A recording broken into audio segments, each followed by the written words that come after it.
Não encontrei ninguém que tenha a beleza dela. Sou do morro, sou favela, mas meu coração se apaixonou por essa Cinderela. Ela é da zona sul, loirinha de olho azul, e o impasse é upa.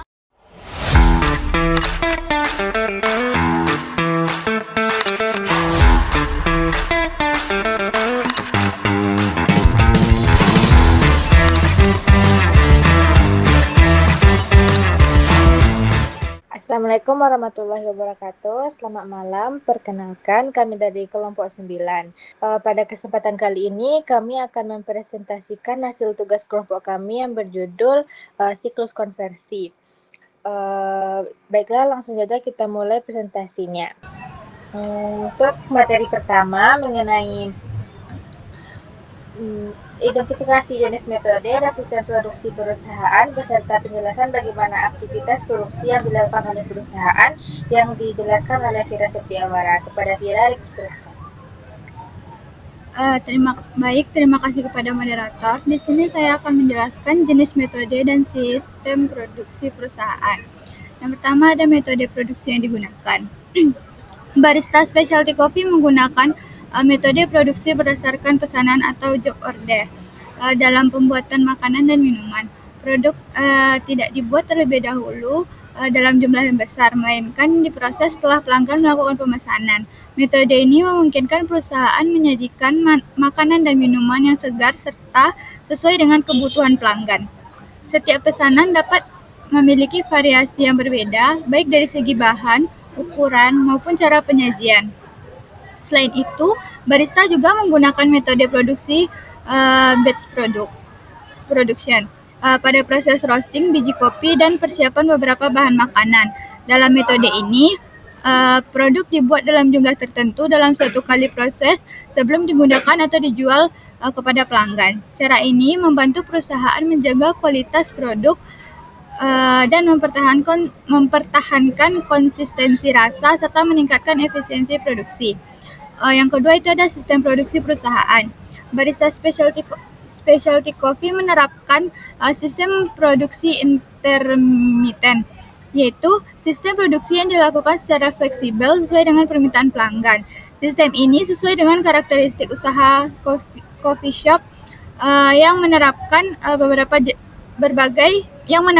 berbagai jenis makanan dan minuman dengan proses pengolahan yang berbeda-beda. Produksi tidak dilakukan secara terus-menerus seperti pada industri manufaktur berskala besar, melainkan disesuaikan dengan jumlah pesanan yang diterima. Dengan sistem ini, perusahaan dapat menjaga kualitas produk dan memberikan pelayanan yang lebih baik kepada pelanggan. Selanjutnya ada aktivitas produksi perusahaan. Aktivitas produksi di Barista Specialty Coffee dimulai dari pengadaan bahan baku.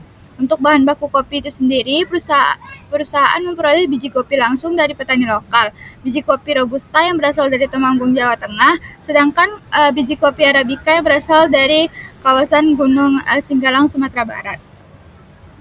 Selain kopi, perusahaan juga menggunakan bahan baku lain seperti susu, gula, tepung, telur, daging, dan sayuran untuk membuat berbagai menu makanan dan minuman. Semua bahan baku yang diterima dan akan diperiksa kualitasnya sebelum disimpan dan digunakan dalam proses produksi. Untuk kopi, biji kopi mentah terlebih dahulu melalui proses roasting atau pemanggangan sesuai dengan karakteristik rasa yang diinginkan. Setelah proses roasting selesai, biji kopi diuji kualitasnya untuk memastikan aroma dan cita rasa sesuai dengan standar perusahaan. Ketika pelanggan memesan minuman, barista akan menggiling biji kopi, melakukan proses penyeduhan, kemudian meracik minuman sesuai dengan pesanan pelanggan. Sementara itu, untuk produk makanan, staf dapur menyiapkan bahan-bahan yang diperlukan, mengolah sesuai dengan resep, lalu memasak atau memanggang makanan hingga siap disajikan. Setelah makanan dan minuman selesai dibuat, produk akan diperiksa kembali untuk memastikan kualitas rasa dan tampilannya sesuai dengan standar perusahaan sebelum disajikan kepada pelanggan. Melalui proses tersebut, Barista Specialty Coffee dapat menghasilkan makanan dan minuman yang berkualitas serta memberikan kepuasan terhadap pelanggan. Sekian materi dari saya kembalikan ke moderator. Terima kasih kepada Vira. Materi selanjutnya akan saya jelaskan mengenai identifikasi tahapan aktivitas pada siklus ini dan maaf, materi selanjutnya akan saya jelaskan mengenai keputusan kunci yang telah dibuat oleh perusahaan dan bagaimana dampak setiap keputusan kunci tersebut terhadap barista specialty coffee yang berkaitan dengan siklus produksi. Yang pertama, keputusan pertama adalah menerapkan sistem produksi made to order, yang artinya minuman baru dibuat setelah pelanggan melakukan pemesanan. Keputusan ini bertujuan agar produk selalu disajikan dalam keadaan segar dan sesuai dengan permintaan pelanggan. Dampaknya, kualitas produk dapat terjaga dan risiko pemborosan akibat produk yang tidak terjual menjadi lebih kecil. Keputusan kedua adalah menyesuaikan pembelian bahan baku dengan kebutuhan produksi. Sebelum membeli bahan baku, perusahaan melihat terlebih dahulu kondisi persediaan yang masih tersedia. Dampaknya, penggunaan modal menjadi lebih efisien, bahan baku tidak menumpuk, serta mengurangi risiko kerusakan atau kadaluarsa. Keputusan ketiga adalah menggunakan resep dan standar takaran yang konsisten. Setiap menu dibuat dengan resep yang sama sehingga rasa, aroma, dan kualitasnya tetap konsisten. Dampaknya, pelanggan akan mendapatkan kualitas minuman yang sama setiap kali melakukan pembelian, sehingga dapat meningkatkan kepuasan dan loyalitas pelanggan. Selanjutnya, keputusan berikutnya adalah memilih pemasok yang terpercaya. Barista Specialty Coffee bekerjasama dengan pemasok yang mampu menyediakan bahan baku berkualitas dan pasokannya stabil. Dampaknya, kualitas produk tetap terjaga dan proses produksi tidak terganggu karena kekurangan bahan baku. Selanjutnya, perusahaan melakukan pengecekan stok bahan baku secara berkala. Tujuannya adalah mengetahui kapan perusahaan akan melakukan pembelian kembali. Dampaknya, proses produksi dapat berjalan lancar karena bahan baku selalu tersedia saat dibutuhkan. Keputusan keenam adalah melakukan perawatan dan perbaikan ringan terhadap peralatan produksi. Karena owner memiliki kemampuan untuk memperbaiki mesin atau peralatan yang mengalami kerusakan ringan, biaya servis dapat ditekan dan waktu perbaikan menjadi lebih cepat. Dampaknya, kegiatan produksi tidak terhenti dalam waktu yang lama. Keputusan ketujuh adalah menerapkan sistem kerja yang fleksibel bagi karyawan. Artinya, setiap karyawan tidak hanya memiliki satu tugas, tetapi dapat saling membantu sesuai kebutuhan. Dampaknya, operasional tetap berjalan lancar, terutama ketika jumlah pelanggan meningkat atau ada karyawan yang tidak dapat hadir dalam bekerja. Keputusan terakhir adalah menjaga kualitas produk melalui pengawasan langsung oleh owner.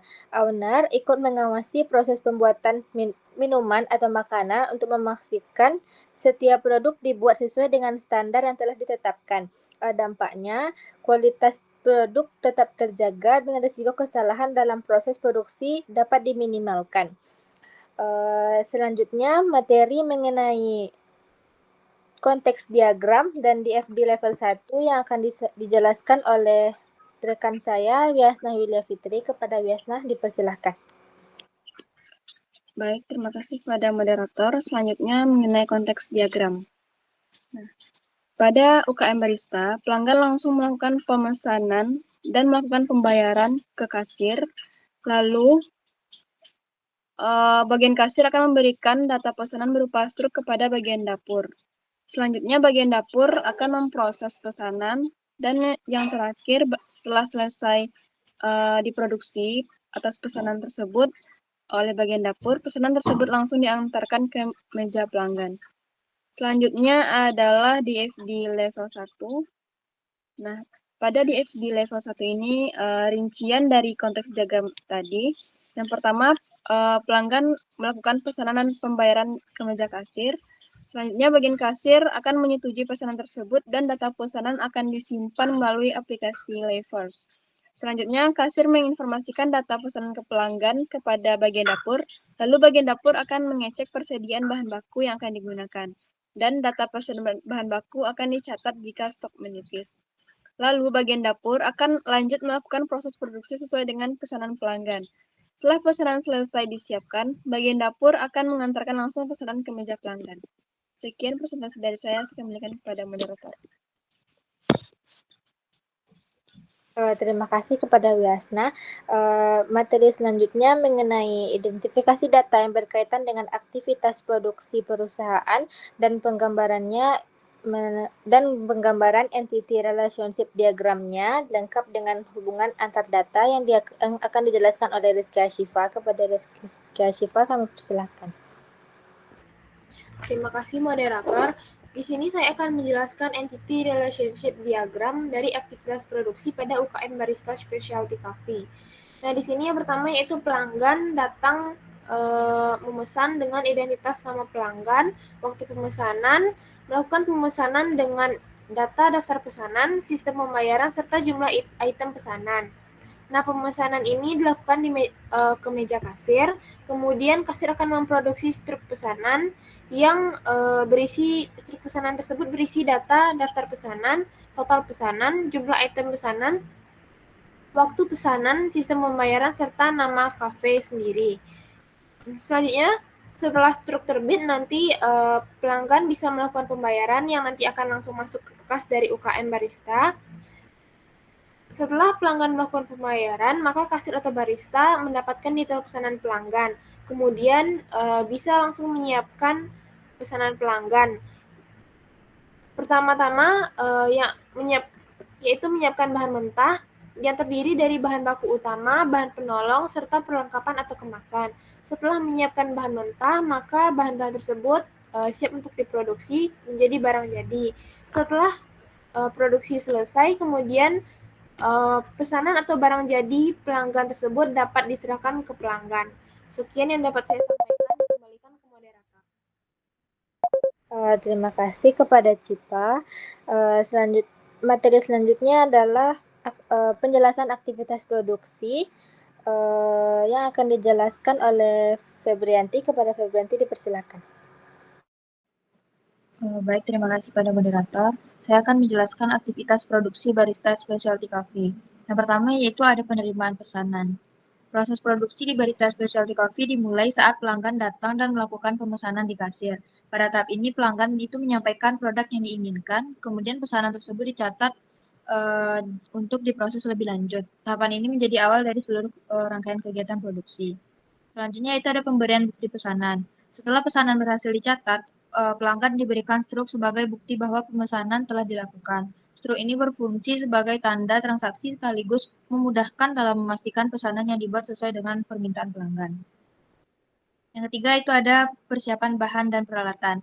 Setelah pesanan diterima, langkah berikutnya yang dilakukan adalah yaitu menyiapkan bahan-bahan yang dibutuhkan. Setiap bahan itu diambil sesuai kebutuhan agar penggunaannya tetap efisien. Selain itu, kondisi bahan baku juga diperiksa terlebih dahulu untuk memastikan kualitasnya masih baik. Peralatan yang akan digunakan pun harus dipersiapkan agar proses pengerjaannya dapat berjalan dengan lancar. Yang keempat yaitu ada pengolahan pesanan. Pada tahap ini, bahan yang telah disiapkan mulai diolah menjadi produk sesuai dengan pesanan pelanggan. Sistem yang diterapkan di Barista adalah make to order, yaitu produk itu dibuat setelah ada pesanan masuk. Dengan sistem ini, hasil yang diberikan kepada pelanggan tetap dalam kondisi baru dan kualitasnya lebih terjaga. Selanjutnya itu ada pengecekan produk, yaitu setelah proses pengolahan selesai, produk yang dihasilkan diperiksa kembali untuk memastikan kesesuaiannya. Pemeriksaan ini dilakukan pada jumlah bentuk penyajian dan kelengkapan pesanan. Hal ini dilakukan untuk mengurangi kemungkinan adanya kesalahan sebelum produk diberikan kepada pelanggan. Yang keenam itu ada pengantaran pesanan. Nah, apabila produk telah dipastikan sesuai, pesanan kemudian diantarkan langsung ke meja pelanggan. Cara pelayanan seperti ini itu membuat pelanggan lebih nyaman karena tidak perlu mengambil sendiri pesanannya. Yang terakhir itu proses sudah selesai. Kegiatan produksi dianggap selesai setelah pesanan diterima oleh pelanggan. Setelah itu aktivitas operasional kembali berjalan untuk melayani pesanan berikutnya. Sekian dari saya kembalikan pada moderator. Terima kasih kepada Febrianti. Baiklah, materi selanjutnya mengenai tahapan aktivitas produksi yang terjadi di Barista Specialty Coffee yang kami sediakan dalam bentuk flowchart. Yang akan dijelaskan oleh rekan saya, Fira Setiawaras. Fira, dipersilakan. Baik, di sini saya akan menjelaskan mengenai flowchart. Flowchart ini menggambarkan alur proses pemesanan pada barista specialty coffee yang melibatkan dua pihak, yaitu bagian produksi dan bagian pelanggan. Proses pertama dimulai pada bagian produksi. Setelah pelanggan melakukan pembayaran, bagian produksi menerima struk pembayaran dari siklus pendapatan. Dan sebagai bukti bahwa pesanan telah dibayar, berdasarkan struk tersebut, bagian produksi menyiapkan pesanan sesuai dengan menu yang dipesan pelanggan. Setelah pesanan selesai dibuat, produksi membuat atau menyerahkan bukti pesanan yang berisi informasi pesanan pelanggan sekaligus pesanan yang telah dibuat. Bukti pesanan tersebut kemudian diberikan kepada pelanggan sekaligus pesanannya, dan di bagian pelanggan menerima bukti pemesanan dan melakukan pengecekan kesesuaian pesanan yang telah dibuat sebelumnya. Selanjutnya itu pelanggan kemudian menerima pesanan yang telah disiapkan oleh bagian produksi, dan untuk flowchart di siklus produksi selesai di bagian pelanggan. Sekian materi dari saya kembalikan ke moderator. Terima kasih kepada Vira. Selanjutnya materi mengenai ancaman dan risiko pada siklus produksi barista special coffee serta penjelasan kemungkinan dampak dari risiko tersebut jika sampai terjadi yang akan dijelaskan oleh rekan saya Cipa. Kepada Cipa dipersilakan.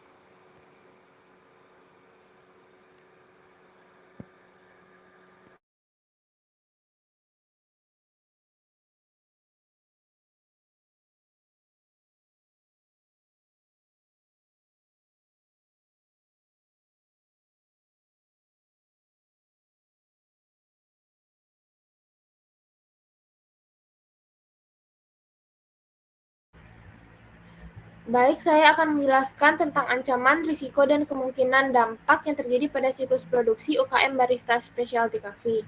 Yang pertama yaitu ancaman karena tidak adanya pencatatan stok opname bahan baku. Risiko yang dapat terjadi yaitu jumlah bahan baku yang digunakan dan sisa persediaan tidak terdokumentasi dengan baik.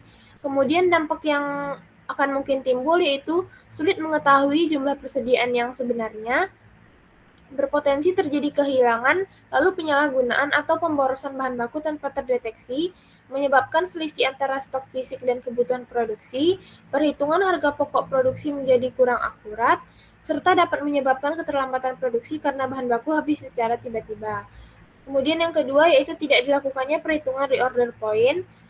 Risiko yang timbul akibat tindakan ini yaitu usaha tidak memiliki batas minimum persediaan yang menjadi acuan kapan harus melakukan pembelian ulang. Dampak yang dapat terjadi yaitu kehabisan bahan baku saat permintaan pelanggan meningkat, proses produksi dan pelayanan menjadi terhambat, kehilangan potensi penjualan karena menu tidak tersedia, pembelian mendadak dalam jumlah kecil dapat meningkatkan biaya operasional, serta sulit melakukan perencanaan pembelian dan pengendalian kas. Kemudian yang ketiga yaitu tidak tercantumnya nama karyawan pada struk penjualan. Risiko yang dapat terjadi yaitu tidak menunjukkan identitas karyawan yang melayani sehingga kinerja individu sulit ditelusuri. Kemudian tindakan ini akan memungkinkan dampak yang muncul yaitu sulit mengukur produktivitas dan tanggung jawab masing-masing karyawan, evaluasi pelayanan pelanggan menjadi kurang efektif, menyulitkan pemberian insentif atau penilaian kinerja yang adil, berpotensi menimbulkan ketidaksesuaian dalam perhitungan gaji berbasis performa, dan jika terjadi kesalahan transaksi, maka akan sulit menentukan pihak yang bertanggung jawab. Kemudian yang keempat, pengawasan produksi masih berpusat pada owner. Risikonya yaitu sebagian besar keputusan, kontrol persediaan, serta pemantauan kinerja karyawan bergantung hanya pada satu pihak. Dampak yang mungkin timbul yaitu ketergantungan operasional kepada owner, pengawasan dapat menjadi kurang optimal ketika owner tidak berada di tempat, serta risiko keterlambatan pengambilan keputusan operasional. Kemudian yang kelima yaitu pemisahan tugas produksi dan pengelolaan persediaan belum maksimal. Risikonya yaitu karyawan yang bersinggungan langsung dengan bahan baku dapat mengecek ketersediaan bahan baku. Kemudian dampak yang mungkin timbul yaitu kesalahan pencatatan dan penyalahgunaan persediaan meningkat, kontrol internal usaha menjadi lemah, kemudian juga akan sulit melakukan audit atau penelusuran apabila terjadi selisih stok. Sekian yang dapat saya sampaikan, dikembalikan ke moderator. Terima kasih kepada Cita. Materi selanjutnya mengenai prinsip dan tujuan aktivitas pengendalian internal pada siklus produksi yang akan dijelaskan oleh rekan saya Febrianti. Kepada Febrianti dipersilahkan. Terima kasih moderator. Baik, selanjutnya saya akan menjelaskan tentang prinsip pengendalian internal pada siklus produksi. Yang pertama itu ada pemisahan tanggung jawab. Nah, prinsip ini itu bertujuan untuk membagi tugas dalam kegiatan operasional agar setiap pekerjaan dapat dilakukan dengan lebih terarah. Dalam siklus produksi, pembagian tugas dapat meliputi penerimaan pesanan, pengelolaan produk, penyajian, hingga pelayanan kepada pelanggan. Walaupun dalam usaha skala kecil, pembagian tugas ini sering bersifat fleksibel, tetap diperlukan kejelasan tanggung jawab agar proses kerja lebih efektif dan untuk meminimalkan kesalahan. Yang kedua itu ada otorisasi yang jelas. Setiap aktivitas produksi harus didasarkan pada transaksi yang sah. Dalam hal ini, pesanan pelanggan yang telah tercatat melalui sistem atau struk menjadi dasar utama dalam proses produksi. Dengan adanya otorisasi yang jelas, perusahaan dapat memastikan bahwa tidak ada produksi yang dilakukan tanpa adanya pesanan resmi. Yang ketiga itu ada pengawasan terhadap penggunaan bahan baku. Bahan baku sebagai komponen utama dalam produksi, sehingga penggunaannya itu harus tetap diawasi dengan baik. Setiap bahan yang digunakan harus sesuai dengan standar takaran yang telah ditentukan. Yang keempat itu pengendalian kualitas produk. Produk yang dihasilkan harus melewati proses pemeriksaan sebelum diberikan kepada pelanggan. Pengendalian kualitas ini meliputi mulai dari pengecekan rasa, tampilan, kebersihan, serta kesesuaian dengan pesanan pelanggan. Yang kelima itu ada dokumentasi dan pencatatan. Setiap transaksi dan aktivitas produksi perlu didokumentasikan dengan baik dalam bentuk penjualan, catatan stok bahan baku, maupun laporan penggunaan bahan. Dokumentasi ini berfungsi sebagai bukti transaksi dan mempermudah proses evaluasi. Yang keenam itu ada perlindungan terhadap aset. Aset perusahaan seperti bahan baku, peralatan produksi, dan kas harus dijaga dengan baik agar tidak terjadi kehilangan, kerusakan, atau penyalahgunaan. Perlindungan aset dapat dilakukan melalui pengawasan langsung maupun pencatatan yang teratur. Yang ketujuh yaitu ada evaluasi dan monitoring berkala. Pengendalian internal tidak hanya berhenti pada pelaksanaan prosedur, harus memerlukan evaluasi secara berkala. Evaluasi ini dilakukan untuk mengetahui apakah sistem yang berjalan sudah efektif atau masih ada kelemahan yang perlu diperbaiki ke depannya. Selanjutnya itu ada tujuan pengendalian internal pada siklus produksi. Yang pertama itu menjamin kelancaran proses produksi. Pengendalian internal bertujuan agar setiap tahapan produksi dapat berjalan dengan lancar tanpa hambatan yang berarti. Dengan adanya prosedur yang jelas, proses kerja menjadi lebih terstruktur. Yang kedua yaitu menjaga konsistensi kualitas produk. Tujuan utama pengendalian internal adalah untuk memastikan bahwa produk yang dihasilkan memiliki kualitas yang sama pada setiap pesanan. Hal ini itu penting untuk dipertahankan untuk kepuasan pelanggan. Yang ketiga itu untuk mengurangi risiko kesalahan produksi. Kesalahan seperti salah pesanan, takaran bahan yang tidak sesuai, atau produk yang tidak lengkap dapat diminimalkan melalui sistem pengendalian yang baik. Yang keempat itu ada menghemat penggunaan bahan baku. Pengawasan penggunaan bahan baku membantu usaha dalam mengontrol biaya produksi. Dengan begitu pemborosan dapat dikurangi dan keuntungan perusahaan juga dapat lebih optimal. Yang kelima itu mencegah kecurangan dan penyalahgunaan. Pengendalian internal bertujuan untuk mencegah terjadinya penyalahgunaan bahan baku, kas, maupun aset lainnya yang dapat merugikan perusahaan nantinya. Yang keenam, itu meningkatkan efisiensi operasional. Dengan adanya pengendalian yang baik, waktu kerja dapat digunakan secara lebih efektif dan produktivitas karyawan dapat meningkat. Yang ketujuh itu ada menyediakan informasi yang akurat. Nah, pencatatan yang baik menghasilkan informasi yang lebih akurat terkait jumlah produksi, penggunaan bahan, dan juga penjualan. Informasi ini penting untuk pengambilan keputusan manajemen. Yang terakhir itu ada meningkatkan kepuasan pelanggan.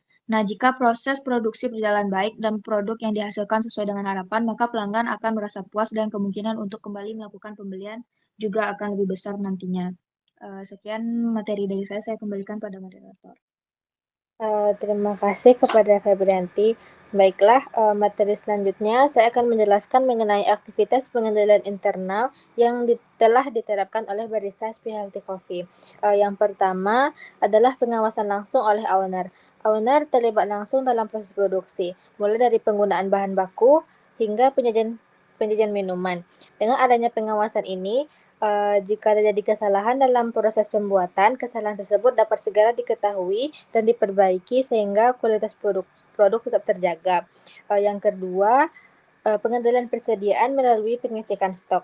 Sebelum membeli bahan baku, perusahaan selalu memeriksa stok yang masih tersedia. Tujuannya agar bahan baku tidak habis saat dibutuhkan dan produksi dapat berjalan dengan lancar.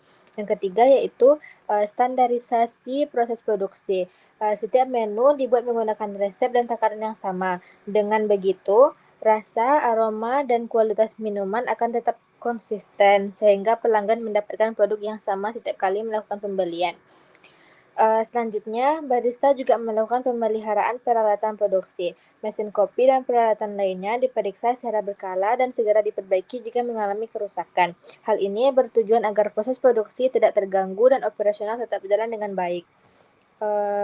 Selain itu, perusahaan juga menerapkan penggunaan bahan baku sesuai takaran.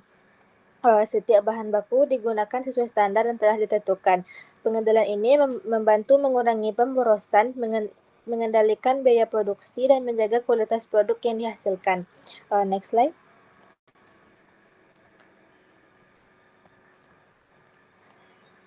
Nah, meskipun pengendalian internal di barista sudah cukup baik, masih ada beberapa hal yang dapat ditingkatkan. Rekomendasi pertama adalah menyusun SOP atau standar operasional prosedur secara tertulis agar seluruh karyawan memiliki pedoman kerja yang jelas dan proses produksi menjadi lebih konsisten. Yang kedua, melakukan pencatatan persediaan secara lebih sistematis, misalnya menggunakan buku stok atau aplikasi sederhana. Dengan begitu, perusahaan dapat lebih mudah mengontrol keluar masuknya bahan baku. Yang ketiga, melaksanakan stok opname secara berkala untuk memastikan jumlah stok yang tercatat sesuai dengan kondisi yang sebenarnya. Yang keempat, meningkatkan dokumentasi pembelian dan penggunaan bahan baku, sehingga seluruh transaksi memiliki bukti yang jelas dan memudahkan proses evaluasi. Terakhir, melakukan evaluasi rutin terhadap proses produksi, baik dari segi penggunaan bahan baku, waktu produksi, maupun kualitas produk. Evaluasi ini dapat menjadi dasar untuk melakukan perbaikan secara berkelanjutan. Baiklah, sekian presentasi dari kelompok kami. Terima kasih kepada rekan-rekan telah menyempatkan hadir pada malam ini. Kami berharap materi yang telah kami sampaikan dapat memberikan pemahaman mengenai topik yang dibahas. Mohon maaf apabila terdapat kekurangan. Terima kasih. Wassalamualaikum warahmatullahi wabarakatuh.